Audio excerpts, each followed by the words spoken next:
Hey, Channel Islands Harbor. Welcome back to the Harbor Pod, your weekly update straight from our home. Glad you're with us again. We're bringing you the most important news from our Channel Islands Harbor in Oxnard. Yep, we gather everything for you. It's your easy update from locals for locals. All right, let's unpack this. We're diving deep into what's been making waves in the Channel Islands Harbor over the last 7 days. That's Monday, August 18th, right through to Sunday, August 24th. And then we'll look ahead, too. Exactly. Then we'll cast our eyes forward to what's on the horizon for the next 7 days, so August 25th to August 31st. Sounds good. We've got a pretty packed agenda. Everything from community gatherings, safety trainings. The big development updates, too. Yeah, significant development updates, and even some, important discussions about our ocean environment. The goal today is really to give you the key takeaways about what's happening right here. Right. And what's really fascinating here, if you sort of step back and look at the bigger picture, is how all these different things connect.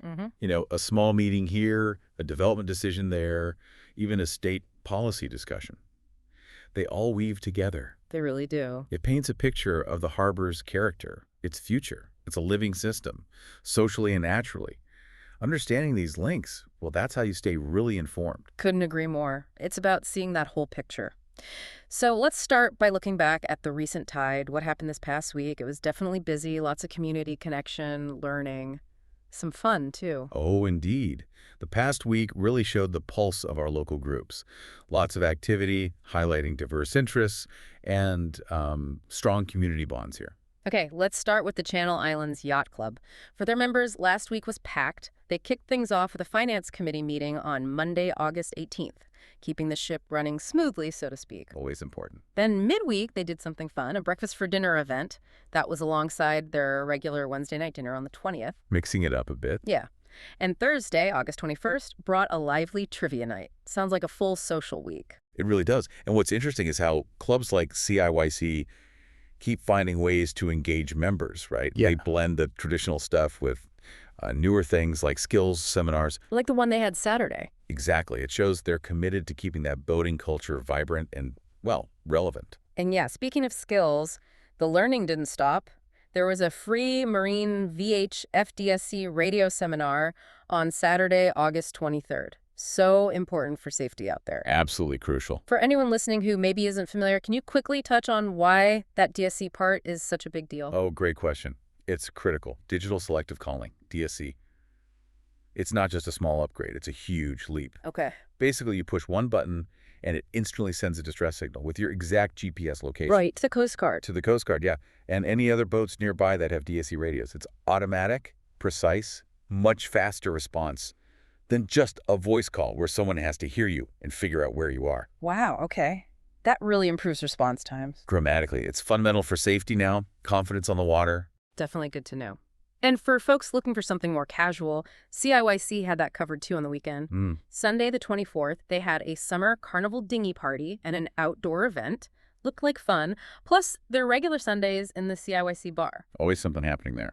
Now, shifting from clubs to communities, the Channel Islands Waterfront Homeowners Association, CIWHA, they represent folks in Mandalay Bay, Harbor Island. Right, those communities. They held their board meeting on Wednesday, August 20th at 6 p.m. Always important for residents there to stay plugged in, especially on issues like seawall maintenance. Absolutely essential. Yeah. CIWHA does vital work liaising and protecting those areas. And the seawall focus. It's fundamental. Why is it so critical there specifically? Well, you see, a lot of those homes, especially Mandalay Bay, Harbor Island, they're built on reclaimed land. Okay. So the seawalls are literally the first line of defense against tides, erosion. If they degrade, it's not just property value. It's the structure, the land itself. So it's about stability and flood protection. Exactly. Proactive maintenance isn't just nice to have. It's a necessity for safety and security there. That really puts it in perspective. Okay, let's switch to the commercial side. The Ventura County Commercial Fishermen's Association, the VCCFA, they hosted free drill conductor training and fishermen's first aid safety training. That was from August 18th to the 20th. Talk about practical, hands-on skills. Yeah, that initiative really underscores the VCCFA's focus on safety and professional development. It's critical for our fishing community. Keeping the industry strong and sustainable. Absolutely. Yeah. It's proactive, responsible, equips them for emergencies which benefits everyone, really, the whole industry's resilience. Now, here's where things get, well, maybe a bit more complex with the VCCFA. They're also very involved in the Marine Protected Areas debate, the MPAs. Ah, yes, the MPA review. Right. They're advocating for balancing conservation with fishing access, especially now as the state reviews California's MPA network this year. Can you break down the different perspectives for us? Sure. It's definitely a complex intersection of ecology, economy, and community livelihood. California is doing its first big 10-year review of the statewide MPA network. Decisions expected early next year. Okay. So, on one hand, you have folks like Douglas McCauley from UCSB. He calls them underwater Yellowstones. Underwater Yellowstones. Yeah, arguing they're vital for tourism, biodiversity, and helping fish populations recover and kind of spill over into other areas. Got it. The conservation and tourism angle. Right. But then you have local fishermen, like Blake Herman here in Ventura County. They're asking for more flexibility. Flexibility how? Particularly around migratory species. They argue that these fixed MPA boundaries can sometimes block access to fish that move around a lot, even if they're fishing sustainably. So it impacts their traditional grounds. Exactly. Yeah. Without necessarily being the best way to protect species that don't stay put. So the big question becomes, how do you strike that balance? Protect the ecosystem and support traditional livelihoods that are part of the harbor's identity. That's a tough needle to thread. It really is. Yeah. Finding a nuanced approach that works for both the environment and the people. Definitely a crucial conversation for our community. Okay, moving from big policy to smaller scale passion, Real Guppy Outdoors. Great group. They held their monthly pier fishing day on Sunday, August 24th. Fantastic way to get kids connected to the marine environment, teach them fishing. It really is. Groups like Real Guppy are so important for connecting the next generation to the water. It's not just about casting a line. Right. It's about appreciation, stewardship, community engagement, building future advocates for our harbor. Good point. And keeping the summer fun rolling, last Saturday, August 23rd, Harborview Park was jamming. Music from the Brandon Reagan Project for the Concerts by the Sea series. Always popular. I remember going last year, seeing families with picnics, kids dancing. These events really create great memories, don't they? They absolutely do. Those concerts are like a signature part of summer here. They turn the park into this great community space where everyone just gathers, relaxes, enjoys the waterfront, builds that local pride. Definitely. Okay, let's talk development. The Hyatt House Hotel project on the old Casa Serena site. Big changes there. Progress is being made. An update from August 15th says the developer is actively updating building plans and working on securing the funding. It's a big one, 210 rooms, 55 feet tall. Yeah, that represents a major transformation for a really prominent spot in the harbor. It's not just a hotel, it's rethinking a key piece of waterfront. A lot of eyes are on it. For sure, people are watching, thinking about the impact on the economy, tourism, but also, traffic, infrastructure, how it changes the look and feel of that area. It's a new chapter for that site, a big investment. Okay, so that wraps up the look back. Let's shift gears and look ahead. The next 7 days, August 25th through August 31st.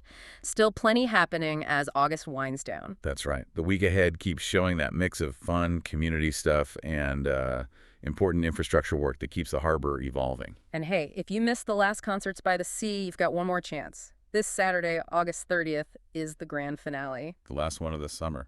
Yep. At Harborview Park, featuring the band Psychedelic Summer. That's from 4 p.m. to 6 p.m. Last chance for that awesome live music by the water this season. It's really like a community send-off to summer, isn't it? The finale usually brings out a big crowd, great atmosphere, a moment to appreciate these events before looking forward to next year. Absolutely. And for fresh food fans, don't forget the Certified Farmers Market. Every Sunday. Every Sunday, including this one, August 25th, and next Sunday, August 31st. Marine Emporium Landing, 10 a.m. to 2 p.m. Great for local produce, other goodies. The market's more than just shopping. It's a real community hub, connects you with local farmers, artisans, supports the local economy. It's just a great Sunday morning tradition for a lot of folks. Totally agree. Now, back to the Channel Islands Yacht Club members. Their week ahead keeps rolling. Another Wednesday night dinner on August 27th, trivia night on the 28th, and Friday happy hours and light bites on the 29th. These regular events really are the heartbeat of the club, aren't they? They really are. That consistency, those social times, that's what builds the community there, fosters the friendships, the shared passion for boating. And if you're looking for a bigger trip, their Labor Day weekend cruise starts Saturday, August 30th, runs through September 1st. Perfect way to mark the holiday weekend on the water. Sounds ideal. Okay, development news looking forward. The Bahia Yacht Marina replacement project is moving right along. Been watching that one. Construction started back in late February. They're expecting the new floating concrete docks and infrastructure to be done around December 2025, maybe January 2026. That's a major upgrade. And it's part of a bigger trend, right? Mm. Safe Harbor Anacapa Isle finished their dock replacements this year. Vintage Marina is planning theirs for 2026. It really shows a significant harbor-wide investment in modernizing the marina infrastructure, which is great, promising better facilities for boaters. Yeah. But, it's also worth thinking about the other side. Big investments like this, they can affect slip fees. Ah, right. Accessibility. Exactly. Does it make it harder for some boaters to afford staying here? It's that balance between premium facilities and keeping the harbor inclusive. Crucial upgrades, yes, but the community conversation about the long-term impact is just as vital. That's a really important point about finding that balance. Okay, shifting to public spaces. The new Harborview Park playground. Exciting for families. Construction isn't expected until 2026, but the plans and specs are being finalized now.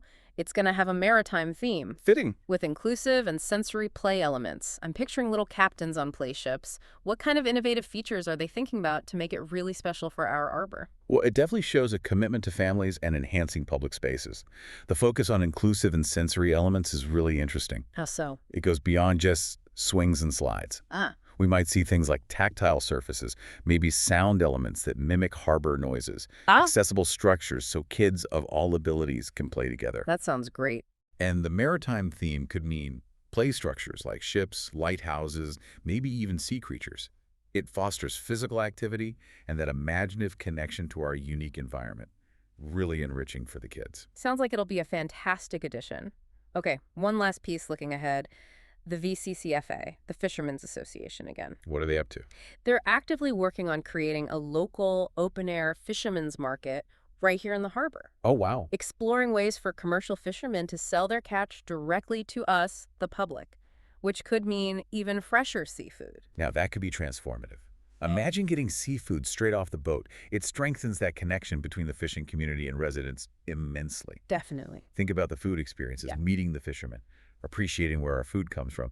But, realizing this vision, it takes work. Logistics, regulations. Exactly. What hurdles need clearing? Ensuring fair prices, meeting health codes. If they can navigate that, what an incredible asset it would be, economically, culturally, fostering that direct link. So, wrapping it all up, what does this all mean for us, the people connected to Channel Islands Harbor? We've got community events, strengthening bonds, major infrastructure projects, prepping for the future, ongoing talks about our environment. It's constant activity, evolution. Right. And connecting it all, you see, the harbor isn't just pretty scenery. It's a living community actively shaping its own path. Through engagement, development, that ongoing dialogue about balancing growth and stewardship, there's a real dedication here to keeping this place special. It's a collective vision for a vibrant, sustainable harbor. Well said. Whether you're at a concert, a club event, maybe buying fish at a future market, or just enjoying the view, every bit contributes to the unique fabric here. It all adds up. It's what makes our harbor special and why staying informed is so worthwhile. That's it for this week's deep dive into the Channel Islands Harbor. Until next week for another harbor update, keep your eyes on the horizon. Fair winds and following seas, everyone.